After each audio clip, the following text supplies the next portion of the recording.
Tension है? आपको क्या चिंता है? मैया बैठे, खड़े नहीं हैं? मैया शोर ना करो मेरी मां, चुप रहो। अब आप बताओ क्या चिंता है?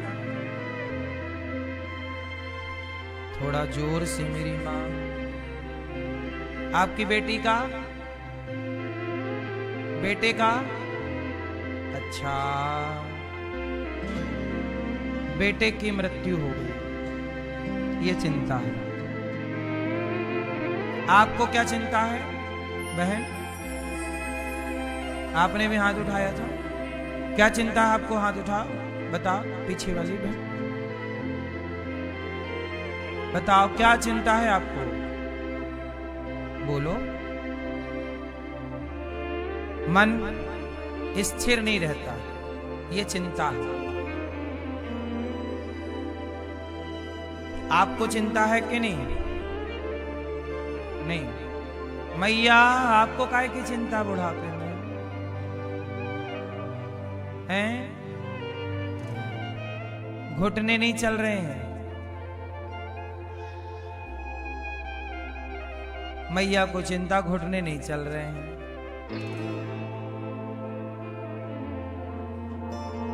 तुमने घुटनों से बहुत काम ले लिया है। सुनो, आप जितने लोग कह रहे हैं कि हमें चिंता है, टेंशन है, आप लोगों से पूछा जाए कि चिंता किस बात की है? जैसे मैया ने बताया कि इनके बेटे की मृत्यु हो गई, अब इन्हें चिंता है। अब बेटे की मृत्यु तो हो गई, हमारी भी मृत्यु हो ही जाएगी, आपकी मृत्यु भी हो ही जाएगी एक दिन। तो जब हो ही गया तो चिंता करने से बेटा लौटेगा तो नहीं। आपको चिंता नहीं है, आपको चिंता नहीं है मेरी मां, आपको अज्ञान है। मन स्थिर नहीं रहता, ये भी चिंता नहीं है, ये भी अज्ञान है। एक्चुअली अज्ञान ज्यादा है। अज्ञान होने से क्या होता है? हम उनके बारे में सोचने लगते हैं। अब जैसे किसी का बेटा चला गया, अब उन्हें लग रहा कि बड़ी चिंता है। ये चिंता नहीं है, अज्ञान है। बेटा तो चला गया, ये संसार मृत्यु लोक है। यहां जो आता है जाने के लिए ही आता है। इस धरती पे जन्म हो गया मतलब मरना तय है। आ गए ना, जाना तय है। कोई पहले कोई बाद में, हमें भी जाना पड़ेगा एक दिन। अब हम रोएं तो रोने से क्या होगा? काम पूरा करके तो भगवान राम को भी यहां से जाना पड़ा, काम पूरा करके तो भगवान कृष्ण को भी यहां से जाना पड़ा। यहां से गया कौन नहीं। इसलिए इस अज्ञान को मिटा दो कि बेटा चला गया। आया कहां से था? भगवान के घर से। गया कहां? भगवान के घर। तो जहां से आया वहीं चला गया। आप भी वहीं से आई हो, आप भी वहीं एक दिन चली जाओगी। हम भी वहीं से आए, हम भी चले जाएंगे। अब हम रोएं तो ये अज्ञान है। इस अज्ञान को आपने चिंता मान ली, ये चिंता नहीं है। अब जैसे किसी की बेटी का ब्याह नहीं हो रहा है, वो कहे गुरुजी हम बहुत चिंता में हैं। क्या चिंता है? बेटी का ब्याह नहीं हो रहा। ये भी कोई चिंता है? ये चिंता नहीं है। क्या है ये आपका अज्ञान है। कैसा ज्ञान? अरे बेटी के लिए लड़का ढूंढते रहो और भगवान पे भरोसा रखो। जन्म विवाह मरण गति होई, जहां जस लिखा तहां तस होई। तुम कार्य करते रहो, मेहनत करो, देखते रहो। होगा तभी जब ईश्वर को मंजूर होगा। उसके समय के पहले तुम लाख प्रयास करो। तो चिंता करने से बेटी का ब्याह हो जाए तो काम कुछ ना करो, करो फिर चिंता। करो, चिंता ही से होना हो तो चिंता ही से हो, चिंता से होना कुछ नहीं है। इसलिए अज्ञानवश आपको चिंता है, ये चिंता नहीं है, अज्ञान है। अब कोई कहे गुरुजी हमारा घर नहीं बना, इसकी बड़ी चिंता है, घर नहीं बन रहा है, घर नहीं बनाई, ये कोई चिंता नहीं है। घर इसलिए नहीं बना क्योंकि आपने पैसे का सदुपयोग नहीं किया, बचाया नहीं, मेहनत नहीं कर रहे हो। कमाओ, ज्यादा मेहनत करो, पैसे ज्यादा बचाओ, घर बन जाएगा। अब तुम्हारे खर्चे उल्टे सीधे हैं और तुम रो रहे हो कि जी घर नहीं बन रहा है, वो चिंता है, चिंता है। ये कोई चिंता है? ये मिसमैनेजमेंट है। ये क्या है? मिसमैनेजमेंट, अर्थात मैनेज करना नहीं आ रहा है आपको। आपकी गलतियों को आप चिंता समझ रहे हैं। घर नहीं बना, ये चिंता नहीं है।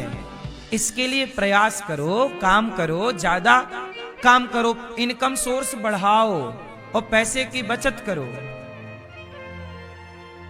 क्यों? घर बन जाएगा। अब कुछ लोग कहते हैं कि महाराज जी हमारे बेटे की नौकरी नहीं लगी, इस बात की चिंता है। ये भी कोई चिंता है? नौकरी नहीं लगी तो चिंता, मतलब कुछ भी होगा चिंता होगी। नौकरी नहीं लगी ये चिंता नहीं है। क्या है ये? नौकरी नहीं लगी ये क्या है? ये है आपको जिस तरफ मेहनत करनी चाहिए, जिस प्रकार से मेहनत करनी चाहिए, वहां आपकी कमी हो रही है। और बेहतर करो, मन लगा के पढ़ो, और नौकरी ना लगे तो भी परेशान ना हो, खुद का काम स्टार्ट करो। देखो नौकरियां क्यों नहीं लगती? इस धरती पे वो लोग परेशान हैं जिनके हाथों में हुनर नहीं है। नौकरियां कौन ढूंढ रहा है? जिनके पास डिग्रियां हैं पर हुनर नहीं है, वो नौकरी चाहते हैं। लेकिन जिनके पास हुनर है, काबिलियत है, हम में काबिलियत होगी ना तो नौकरियां देने वाले हमारे घर पे आएंगे, भाई साहब हमारे यहाँ चलो काम करने, हम आपको जो चाहिए देंगे। काबिलियत तो हो आप में, तो आपने अपने को योग्य बनाया नहीं और अब रो रहे हो। टेंशन, चिंता, बहुत चिंता, नौकरी नहीं लग रही। नौकरी नहीं लगी ये कोई चिंता नहीं है। चिंता ये है कि समय रहते आपने अपने आप को योग्य नहीं बनाया। डिग्रियों से कुछ नहीं होता। डिग्रियां एक तरफ और आपकी काबिलियत एक तरफ। चलो बताओ, आज काबिलियत की ज्यादा वैल्यू है कि डिग्रियों की? उत्तर जोर से। काबिलियत वाले डिग्री वालों को नौकरी पर रखते हैं। काबिलियत वाले, काबिल व्यक्ति डिग्री वालों को नौकरी पर। कितने लोग चाहिए ना नौकरी वाले, मतलब डिग्री वाले? आपके पास सबसे ज्यादा डिग्री होगी तो आपको नौकरी दे दी जाएगी। आओ, कौन देगा? अरे डिग्री वालों को नौकरियां भी काबिलियत वाले ही देते हैं। आप में काबिलियत होगी तो डिग्री वाले 1000 मिल जाएंगे। क्या चाहिए आपको? इंजीनियर चाहिए, डॉक्टर चाहिए, क्या चाहिए? कहां नौकरी करवाना है बताओ?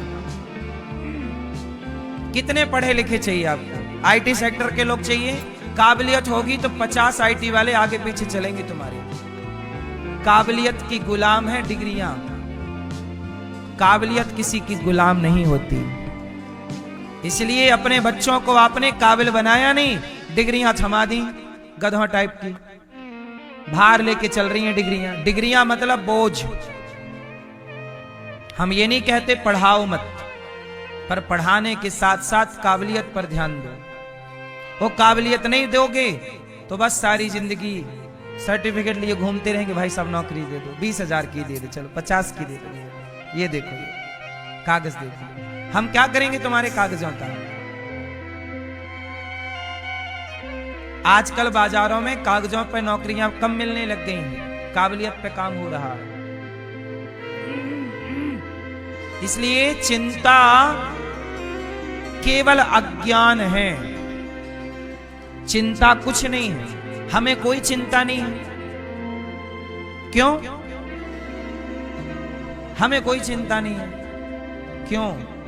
क्योंकि हम जानते हैं कि हमें एक दिन मर जाना है, तो मरने और जीने की चिंता है ही नहीं, क्योंकि पता है कि शरीर तो अल्प है, तो जीने मरने की चिंता नहीं। ज्ञान होने से बहुत सारी चीजें ठीक है, ज्ञान होने से बहुत सारी चीजें समाप्त हो जाती हैं। अज्ञान, अंधकार समाप्त होगा जब ज्ञान का दिया जलेगा। अब दिया है ही नहीं, तो भटक रहे हैं आप लोग। काबिलियत, योग्यता, इसलिए बच्चों को एक क्लास कम पढ़ाना पर काबिल ज्यादा बनाना। क्या कहते हो, मेरी बात से सहमत हो कि नहीं हो? काबिलियत, योग्यता, स्किल, आपको चाहिए निश्चिंत रहो। राम झरोखा बैठ के सबका मुजरा लें, जाकी जैसी चाकरी ताको तैसो दें। भगवान सबको देख रहे हैं, जिसकी जितनी मेहनत उसको उतने दाम, जितना आपका काम ईश्वर की ओर से उतना दाम।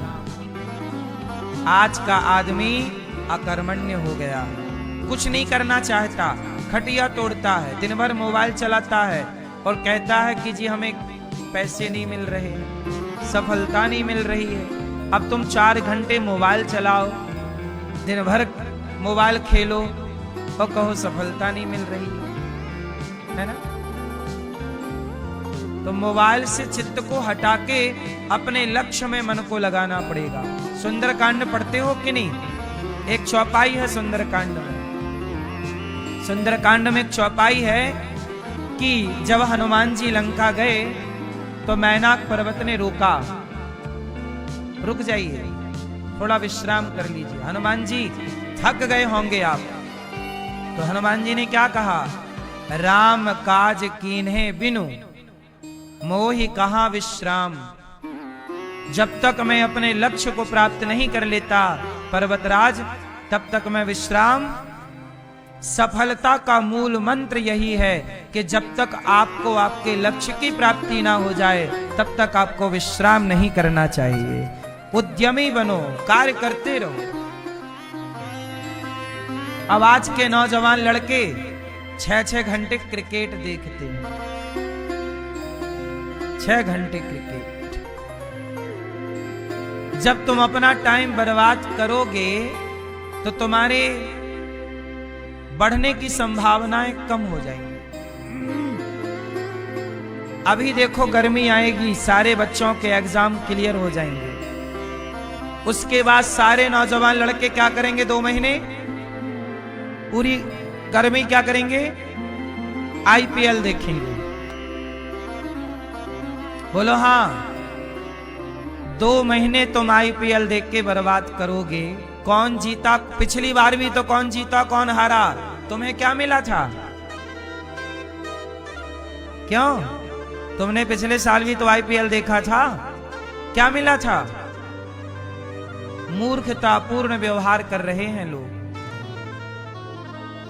उसके पहले साल भी आईपीएल में कोई जीता कोई हारा, क्या मिला तुम्हें? तुम्हारे 2 महीने बर्बाद हो गए। इससे बड़ी मूर्खता, सबसे बड़ा गधा कौन है? जो अपने समय को बिगाड़ता है, वो जो समय को बर्बाद करे वो सबसे बड़ा मूर्ख है, और जो समय को सदुपयोग करे वो सबसे बड़ा समझदार है। तो आज की युवा पीढ़ी को तो बस इतना जान लेना चाहिए कि तुम अपने समय को गवा रहे हो, मतलब तुम अपनी मूर्खता का परिचय दे रहे हो। बाद में रोगे, काम नहीं मिल रहा।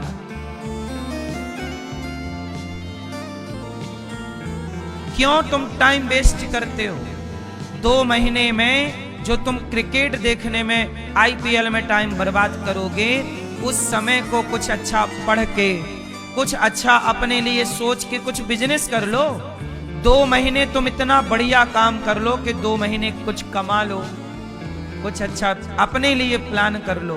कुछ बिजनेस का सोचो, कुछ व्यापार का सोचो, कुछ 2 महीने में सीख लो, नई चीज सीख लो, नई भाषा सीख लो,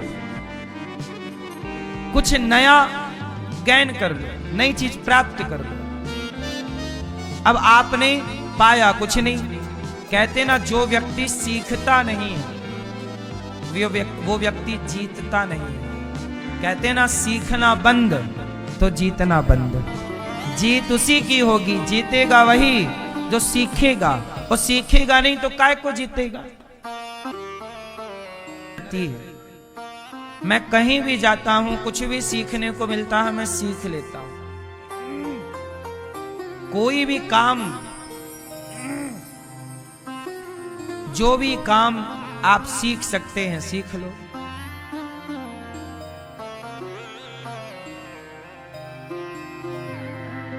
लकड़ी पे काम होता है,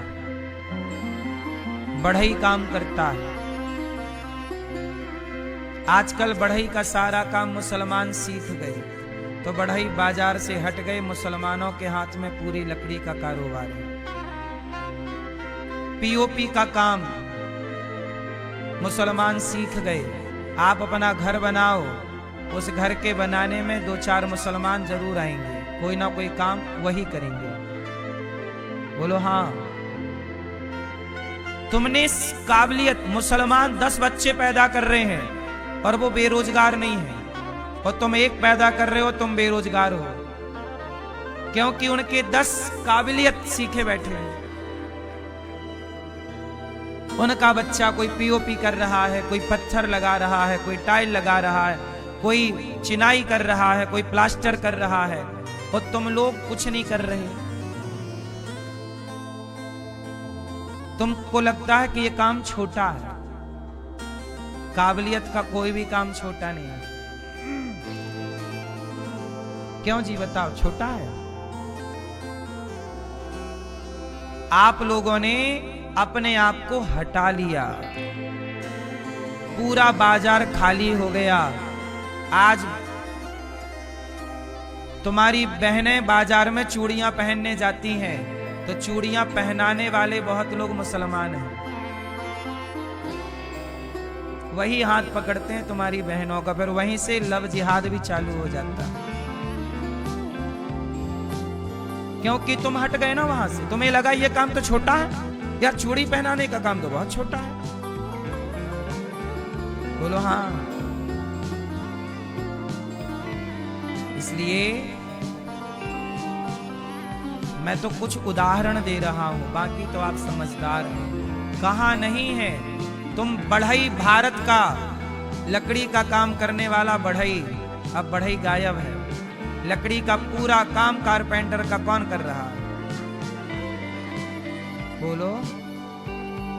पूरा भारत कैप्चर है। हिंदू 5% मिलेगा, मुसलमान इस काम में 95% मिलेगा। टाइल पत्थर लगाने की योग्यता हिंदुओं के पास 10% है, तो मुसलमानों के पास 90%। क्या कर रहे हो तुम? कुछ नहीं, क्रिकेट देखेंगे। हाँ छक्का, चौवा, गधो।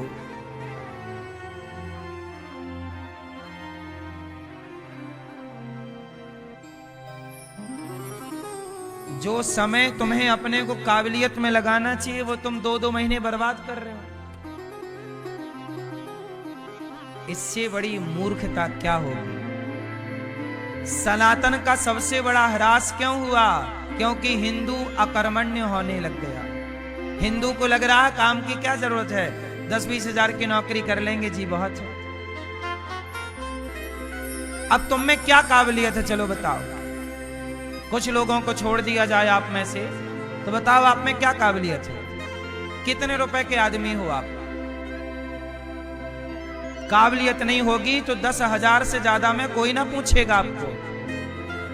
जिसमें कुछ काबिलियत नहीं, उसके हाथ में झाड़ू दे दी जाएगी, झाड़ू लगाओ, 10,000 रुपए लो महीने का, या फिर डंडा लो, चौकीदारी करो, 10,000 रुपए। 8,000 10,000 रुपए बाजार में मिल रहा इस काम का। काबिलियत होगी तो 50,000 मिलेगा। और काबिलियत होगी 1 लाख मिलेगा, वरना आपके 8,000 रुपया कहीं नहीं गए, कहीं भी चौकीदारी कर लो। बोलो हाँ, 8,000 तो आपके पक्के हैं, बस। सही है कि नहीं? कहीं भी झाड़ू पोंछा का काम शुरू कर दो, 8,000 चित्त। इससे ज्यादा की फिर सोचना भी मत। इससे ज्यादा उन्हीं को मिलेगा जिनमें योग्यता होगी। भगवान कैसे है? धुंधकारी जैसा पापी भागवत से तर गया। तो हम आपको केवल ये निवेदन कर रहे हैं कि भगवान कैसे सच्चिदानंद रूपाय विश्वोत्पत्त्यादि हेतवे तापत्रय विनाशाय श्री कृष्णाय वयं नुमः।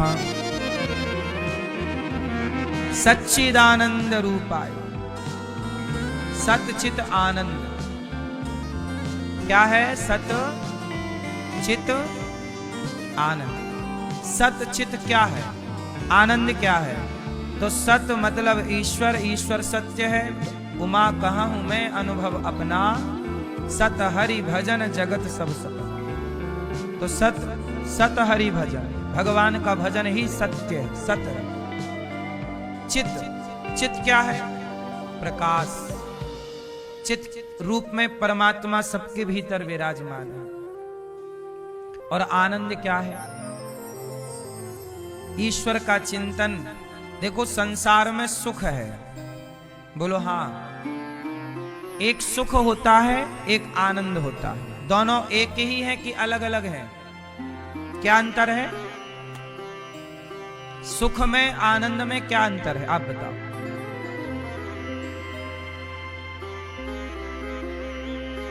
हाँ, टोपा वाले भैया बताएंगे। आनंद में और सुख में क्या अंतर है? दोनों एक हैं क्या? क्या अलग अलग है? एक है। मतलब सोना चांदी एक, सब 22 पसेरी। सुनो, सुख में अंतर है कि सुख का उल्टा है दुख।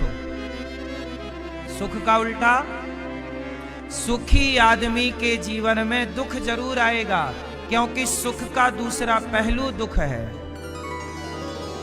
बोलो हाँ। दिन का दूसरा पहलू, लाभ का दूसरा पहलू उल्टा,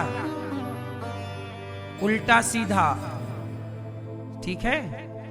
अब ध्यान से सुनो कि सुख जो है, आज जितने सुखी हैं आपको दुख भी होना पड़ेगा, दुखी होना पड़ेगा, प्रकृति का नियम है। सर्दी है तो गर्मी भी होगी जरूर। बोलो हाँ। तो सुख का उल्टा दुख है। आज सुखी हो तो कल दुख भी मिलेगा। अच्छा, दुख कहां से मिलता है? जहां से सुख मिलता है। अच्छा बताओ, सच बताओ, दुख कहां से मिलता है? बोलो, कहां से?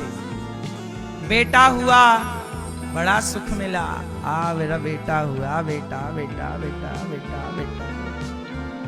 बेटा से सुख मिलता है, लेकिन वही बेटा जब जवान होके आंखें दिखाता है तो वहीं से दुख मिलता है। जहां से सुख मिला है वहां से ही, वहीं से ही दुख मिलेगा। बेटा अच्छा है अभी, और बाद में जब लुगाई आएगी और पत्नी को लेके भाग जाएगा तब रोगी, चला गया बेटा, सुनता नहीं है, बात नहीं करता। पहले तो बड़ा मजा आ रहा था, बड़ा सुख दे रहा था बेटा, अब वही दुख दे रहा है कि नहीं? ये प्रकृति का नियम है। जहां से सुख मिलेगा वहीं से दुख मिलेगा। पत्नी से क्या मिला? सुख। बोलो हाँ, बहुत सुंदर हो तुम, आई लव यू, तुम्हारे जैसा तो कोई नहीं है, परियों की भी परी हो। और बाद में जब दिया उसने एक डंडा, फिर अरे महाराज हमें से तलाक दिलाओ, जल्दी तलाक,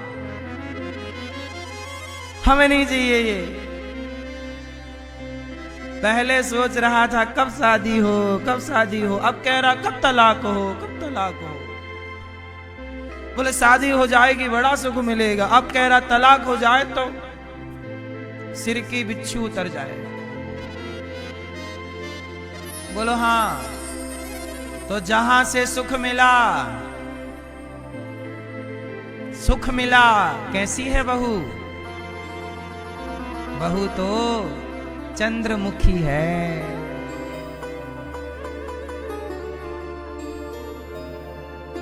फिर कैसी है बहू? सूरजमुखी है। साल भर बाद पूछा कैसी है? बोले ज्वालामुखी है। तो जहां से चंद्रमुखी था वहीं से ज्वालामुखी है। तो जो सुख दे रही थी वही, ये प्रकृति का नियम समझो आप लोग कि जहां से सुख होगा वहीं से दुख मिलेगा। जो पति आपको सुख देगा वही पति आपको दुख देगा।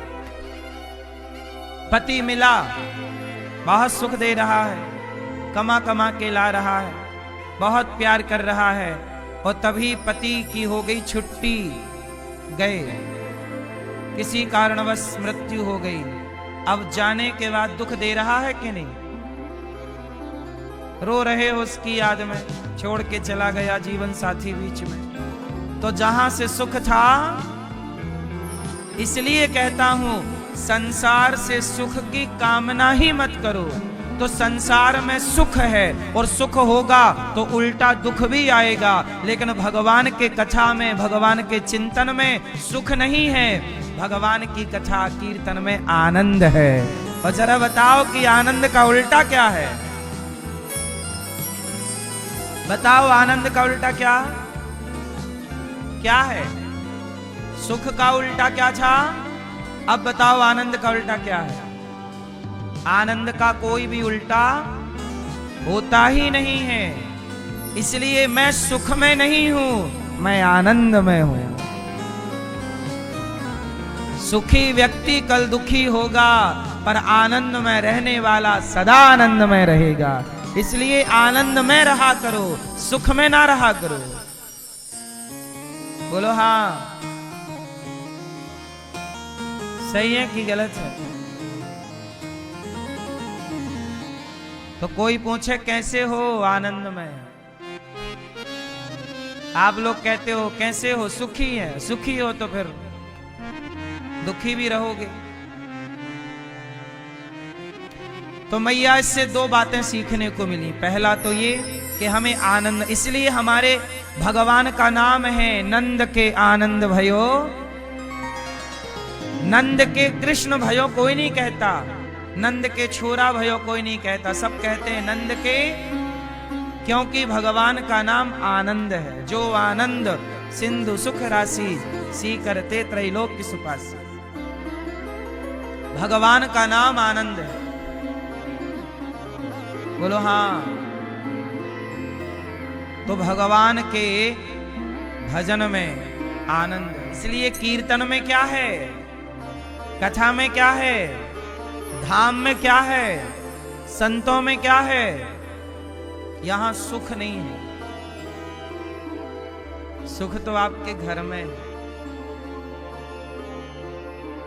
भगवान की कथा में क्या है? और आनंद सदा रहेगा। इसलिए जब भी भागवत सुनोगे आनंद की अनुभूति होगी। और जब भी पत्नी को देखोगे सुख की अनुभूति होगी। बेटा बेटी को देखोगे सुख मिलेगा। बोलो हाँ। बेटी बहुत सुख देती है, लक्ष्मी आई, और जब विदाई हुई तो बाप रोता है, सब रोते हैं विदाई। तो सुख था तो दुख भी हुआ। इसलिए दो चीजें आपने सीखी, हम आनंद में रहेंगे और दूसरा हम संसार से सुख की उम्मीद कहां चले, सुख की तरफ की आनंद की तरफ। ठीक है, सही है, आनंद में ही रहो। तो बात समझ में आई? संसार से किसकी उम्मीद नहीं करोगे आप लोग? किसकी? आपकी उम्मीदें ही आपको दुख दे देती हैं। हमें आपसे उम्मीद है। जैसे दो ब्राह्मण थे, सुनो। किसी ने कहा पंडित जी आओ हमारे घर भोजन कर लो, हम आपका निमंत्रण कर रहे हैं, कल आप लोग भोजन करने आना। दो पंडित जी थे, दोनों खुश हो गए कि चलो यजमान जी ने भोजन के लिए बोला कल। तो एक पंडित जी सोचे कि यजमान जी तो बहुत बड़े आदमी हैं, भोजन कराएंगे तो 11 रुपया तो देंगे ही देंगे। दक्षिणा में कितने देंगे? 11 तो मिलेंगे, पुरानी बात है। और दूसरे पंडित जी थे, बोले कि चलो कल हमारे पास खाने का जुगाड़ नहीं था, अच्छा है यजमान जी पेट भर भोजन कराएंगे। तो एक को उम्मीद क्या है कि कल इनके घर 11 मिलेंगे, और दूसरे को एक भी उम्मीद नहीं है। उन्हें तो बस ये है कि भाई अपना पेट भरेगा बस। अब दोनों चले, जरा ध्यान से सुनना, दोनों चले। यजमान जी ने दोनों ब्राह्मणों को बुलाया, पांव धोए और आसन पर बिठाया, महाराज प्रसाद पाओ। दोनों ब्राह्मण बढ़िया मालपुआ और सब नाना प्रकार के व्यंजन यजमान जी ने बनाए, खीर पूरी पकवान सब पंडित जी खूब खाए, मस्त। अब भोजन करे तो यजमान जी ने 5.25 रुपए दक्षिणा दी। यजमान जी ने दक्षिणा कितनी दी? 5.25, 5 रुपया और चवन्नी, 5.25। अब एक पंडित जी तो बहुत खुश हो गए, यार तो हम तो इतना सोचे भी नहीं थे कि 5 रुपए मिल जाएगा। जो बेचारे ये सोच के आए थे कि पेट भर मिलेगा, उन्हें तो 5 रुपए भी, वो बहुत खुश हुए, वाह अरे यजमान भला हो, 5 रुपए दे दिए। लेकिन जो 11 सोच के आए थे, हाँ वो परेशान है। बोलो हाँ, दोनों के साथ व्यवहार एक सा हुआ, पर उसी व्यवहार से एक सुखी है और एक, अब आप बताओ कि दुखी क्यों है? क्यों? क्योंकि उम्मीदें ज्यादा हैं और उसे कोई उम्मीद नहीं थी। तो वो 5 में भी आपको उम्मीदें ज्यादा होती हैं जगत से, बेटा से, बेटी से, सास से, ससुर से, पति से, पत्नी से, और वो उम्मीदों पे खरे उतरते नहीं, तो आपको लगता हमें दुख मिला। इसलिए उम्मीद मत करो, तो जितना मिल रहा है उतने में खुश रहा करो। ईश्वर ने जितना दिया है बहुत। हमें तो इतनी भी उम्मीद नहीं थी कि बिहारी जी वृंदावन ले आएंगे, लेकिन यहां लाके बसा लिया, इस बात से प्रसन्न हूं। तो हमें तो ईश्वर ने, हमने तो एक भी नहीं सोचा था बिहारी जी ने इतना दिया। हम तो ये भी नहीं सोचे थे कि हमें भगवान देखने को आंखें देंगे, लेकिन बड़ी कृपा की कि अंधा नहीं बनाया। तो हमारी तो उम्मीद ये भी नहीं थी कि हम देख पाएंगे। बोलो हाँ। हम जब पैदा हुए थे तो हमारी माता बताती हैं कि हम बहुत दुबले पतले थे। सबको ऐसा लगता था कि हम मर जाएंगे 1-2 महीने में। बताओ, ऐसा हमारी माँ कहा करती हैं कि तुम ऐसे थे कि सब लोग ऐसे ही कहते थे कि तो बच्चा अब देखो मर जाएगा, क्योंकि बड़ा दुबला पतला है, मतलब बहुत ज्यादा वजन नहीं था जब जन्म लिए थे, कमजोर थे, इतने से थे हम, मैया बताती थी। तो मतलब हम तो देखो जन्म लिए तभी मर जाने वाले थे, हम इतना जिएंगे ये भी उम्मीद नहीं थी। हमारी उम्मीद से ज्यादा आयु ईश्वर ने दे रखी, इसलिए हम खुश हैं क्योंकि हमें हर चीज उम्मीद से, और आप लोग दुखी हैं क्योंकि आपकी उम्मीदें ज्यादा है। इसलिए कहता हूं जितना आपको मिला है वो भी आपकी उम्मीद से कई गुना ज्यादा है। ये आप क्यों नहीं सोचते? क्यों ये बात सही है कि नहीं? आपकी उम्मीद से ज्यादा है कि नहीं? अच्छा देखो, ये कुत्ते का बच्चा यहां घूम रहा है, ये कुत्ता है, आप मनुष्य हैं, दोनों को ईश्वर ने बनाया है। बोलो हाँ, दोनों को किसने बनाया है? ये कुत्ते के पिल्ले को भी ईश्वर ने बनाया, आपको भी बनाया। ये कुत्ते के पिल्ले को ठंडी लगती है ना, तो कहां जाए, क्या कपड़ा पहने? आपको ठंडी लगती है तो देखो कपड़े लत्ते। तो आपको भी उम्मीद क्या थी? हम तो 84 लाख योनियों में भटक रहे थे, हमारी उम्मीद नहीं थी कि भगवान हमें 84 लाख योनियों से निकाल कर ये सुंदर सा जीवन प्रदान करेंगे। इस बात की प्रसन्नता होनी चाहिए और ईश्वर का धन्यवाद होना चाहिए। क्यों जी, बात सही है कि गलत है? शिकायत हो कि धन्यवाद हो? किसका किसका? हाँ हाँ, करते हैं कान्हा तेरा हर पल शुक्रिया, खुशियाँ जो दी हैं उसका भी शुक्रिया। हम तेरा दिया खाएं, तेरा ही गुण गाएं। आप किसका दिया खाते हैं? मैया, आप किसका खाती हो? आप किसका खाते हो? हम तेरा दिया खाएं, तेरा ही गुण गाएं। कुछ लोग कहते हैं हम तो मेहनत का खाते हैं। तो ये बताओ, मेहनत करने की ताकत भी तो परमात्मा ने दी है। यदि भगवान ने हाथों में शक्ति ही ना दी होती, पैरालाइसिस दे दिया होता तो क्या कर लेते? अपाहिज किया होता तो क्या कर लेते?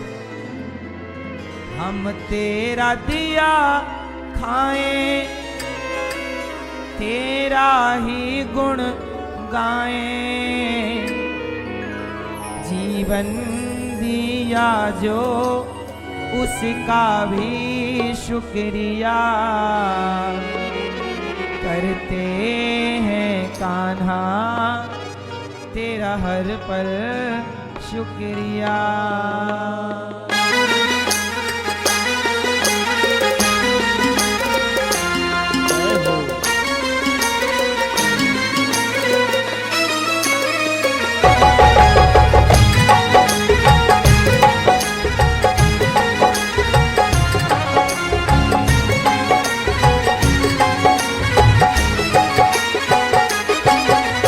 करते हैं कान्हा तेरा हर पल शुक्रिया, खुशियाँ जो दी हैं उसका भी शुक्रिया। करते हैं कान्हा तेरा हर पल शुक्रिया, खुशियाँ जो दी हैं उसका भी शुक्रिया।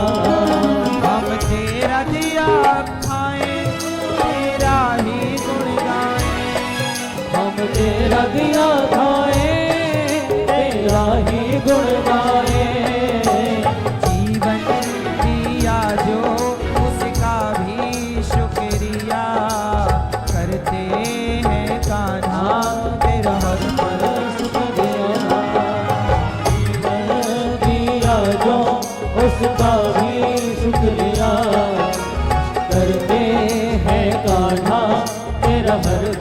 शुक्रिया।